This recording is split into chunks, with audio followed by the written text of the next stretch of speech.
Hey guys, today we are going to learn how you can put subtitle in your video. Go to the website gapping.com. I will share the link of this website in my video description. Upload video file. Choose a video. Upload. Let's say this is our video for which I want to add subtitle. Click on auto subtitle. Now scroll down. Click on the auto subtitle blue bar. After that, you see the different fonts on the right side. Choose one of them. Let's say I want to choose this one. Once you choose, go to the export project. Now come down and see the blue bar of export as MP4. Click on it.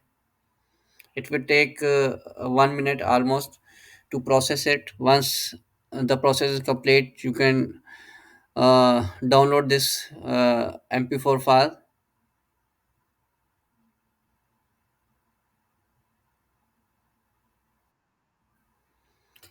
Once the process is complete, you can play this video and you can see the subtitle is to be added in the video.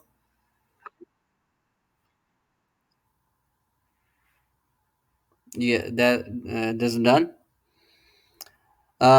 Once you add subtitle in your videos, you go to the download file.